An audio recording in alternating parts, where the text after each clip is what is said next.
Alright, so I'm going to illustrate a workflow that shows you how to automatically import materials and textures from Maya to the UDK, have the materials and textures generate correctly, mount onto the objects automatically, and sort themselves out via subclass. Okay, this is usually something I reserve for a later class, and the reason being is if you don't know how to do it manually, you'll never know how to fix anything. So now you have earned the power of auto translation. Congratulations. Alright, ready? Alright, so I have this heap of parts in Maya, and they have all kinds of materials and textures and everything else. I'm going to show you how to organize this scene so it automatically imports very well. The first thing you need to do is after you get all your parts texturized, UV'd, you'll have an edit delete by type history. Okay. Then what you should do is go in and name your parts. Now, the naming your parts part of this isn't as important as naming your nodes. So I'll show you a step that you can skip. Window. Let's see, what would be the best way to cover this? Click on the pipe. Go to this node and go to Lambert. Alright, so Lambert 8 isn't going to fly. This should be rusty metal. Notice that each one of these parts has the same material on it. So I'll say this is pipe underscore rust. Now, if I wanted to use that on anything else, I couldn't. How about dark underscore rust? Much better description. Now, I might have another dark rust, so another organization level I always take is 0001, 002, etc. and so forth. You have to enter in here or it will not work. Also, you have to use blends from now on instead of Lamberts. I don't like using blends because you have to have a spectral channel to view them.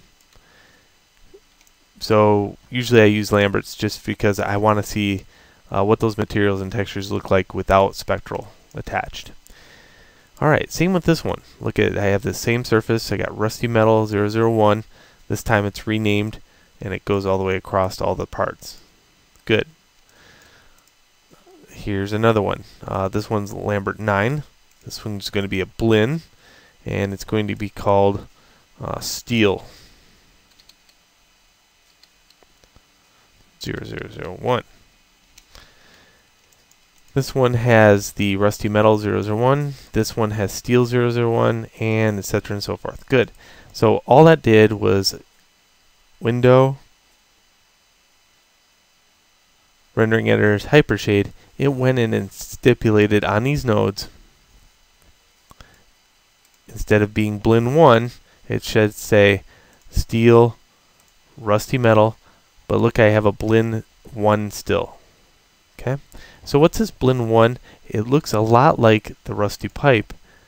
So what didn't happen here? Even though I did hit enter,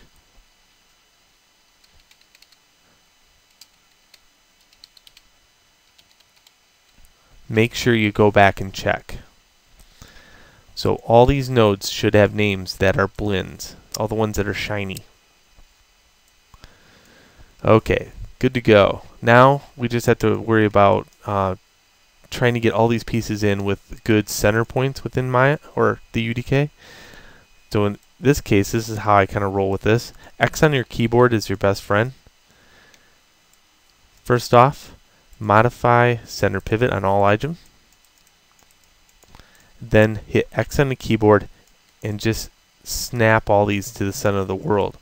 Some might need to be joined in this case. But then I'm going to have to modify center pivot again. So I'll just go like this. I'll make this huge whopping pile in the center of my scene.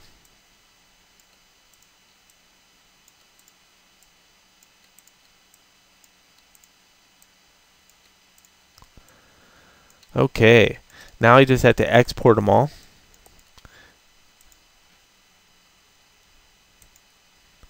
And I already kind of have a naming convention down for it.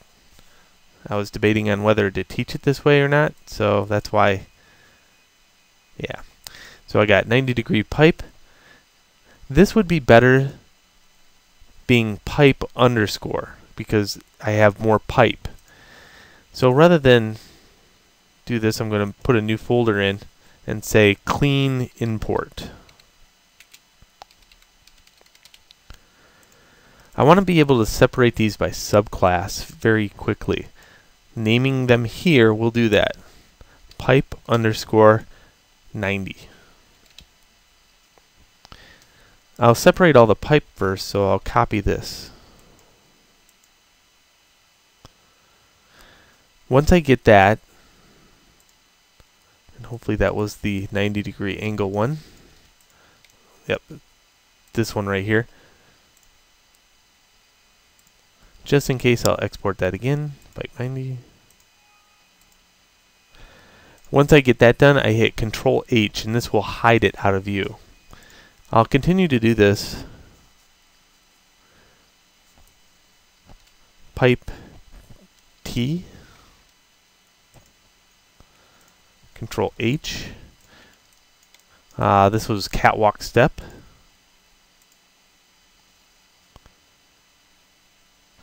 And let's finish out pipe first.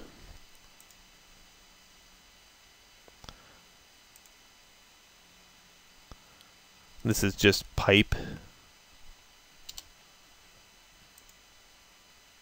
Control H. And there's one more piece of pipe right there.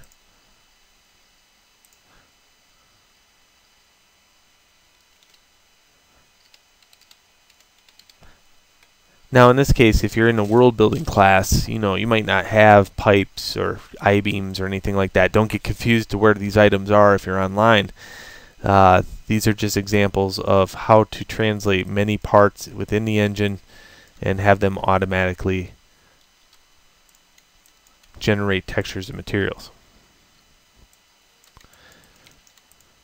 Has to be said, sorry. So export selection. So now I have a new generation called I-beam.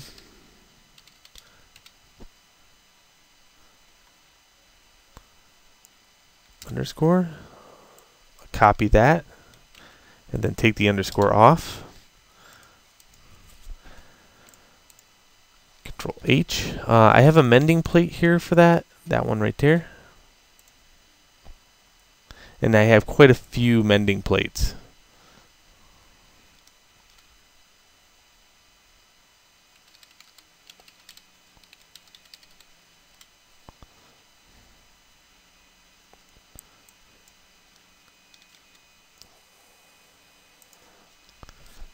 Okay, get rid of that one. Control H. There's another one.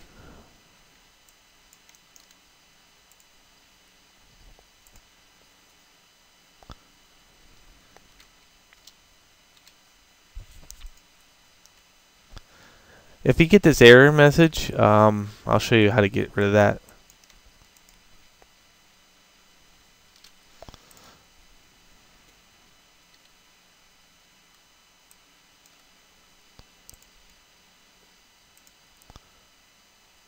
That error message is coming down from the embed media. Now, there's also been an update recent to FBX. So if at any time FBX gets out of date on the UDK side, you can say FBX be 2012. Case in point, I have Maya 2013, and it has a higher FBX than the UDK. So you can just drop this down to all the way back down to 2006. I would stick with 2012 because it'll automatically tag materials and textures. So I don't think the 2006 one will do that.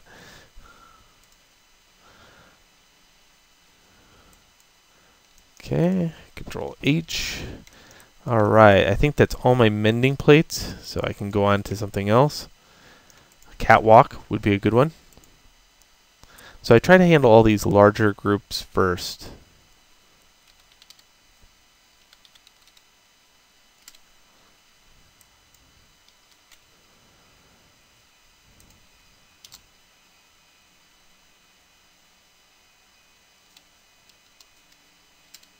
And I should call this ground ground plate. That's what it is. Ground plate. This one's step.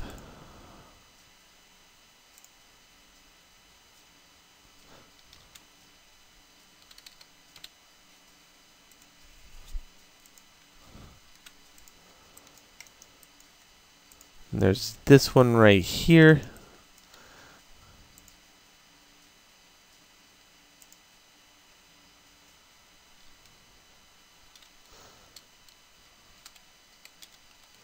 Rail. Hide that.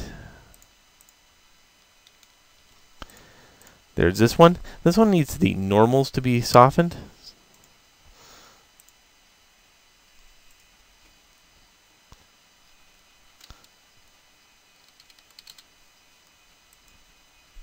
Okay, Control H. And last but not least, catwalk sides.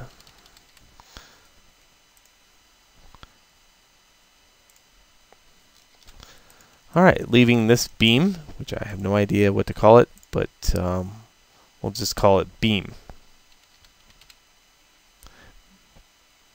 Beam 45 center.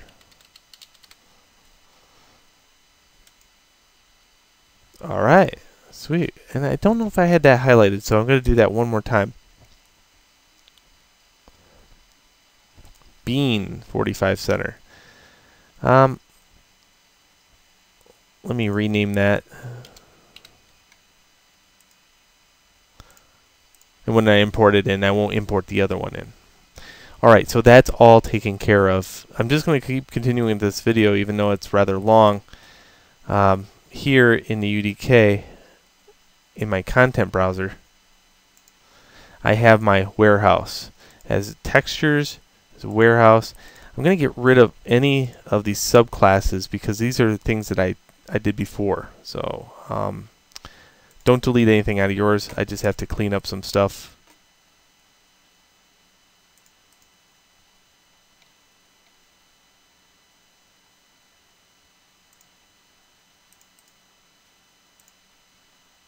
There we go. Good. So I only have this, and I'm just going to import.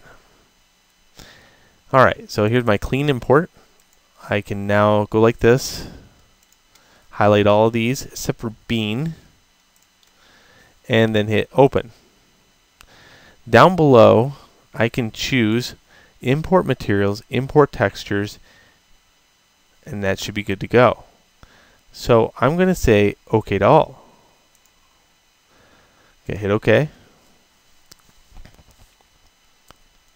Now usually what I have students do is import them all separate. That way I can show them the little tile drop down for normal map.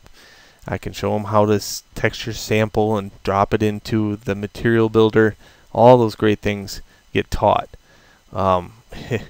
Trust me when I say I've been doing this a while, and if you don't teach those things in order, they will never get learned.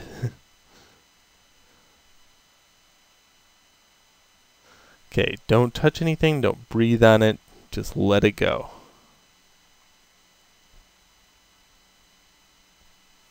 No matter how many not responding it has, just let it ride.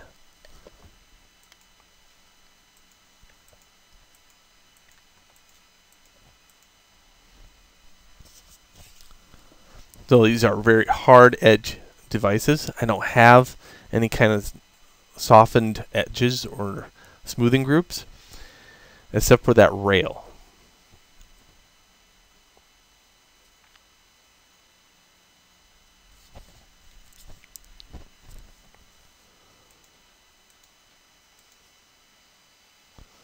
Alright, so there we go. Look at this. I have now warehouse, materials, and textures.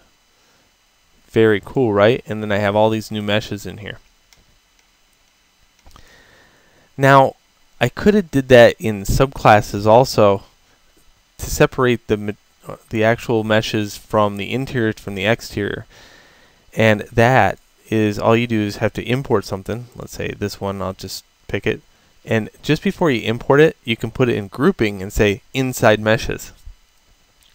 That way you can separate the different styles. So that's a subgroup.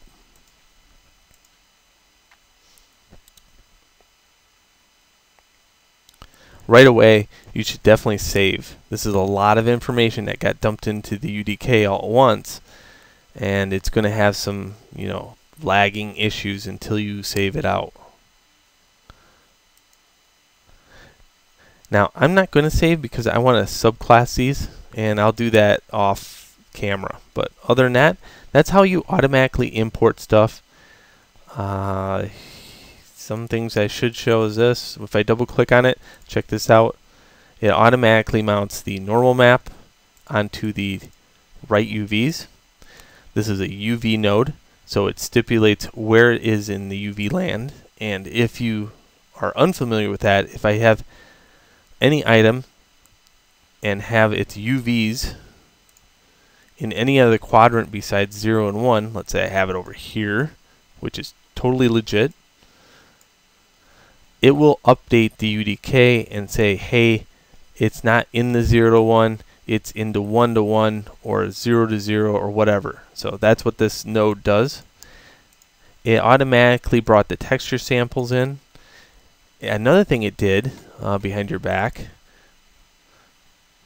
so if you look at the normal maps under textures, it dropped this down automatically. How did it know? Because of the underscore normal mapping that I put in NM, and it also looks at the channel that it's attached to in Maya. So mostly the channel. I just wanted to trick you into naming your stuff right. Alright, so that's a long video. Enjoy.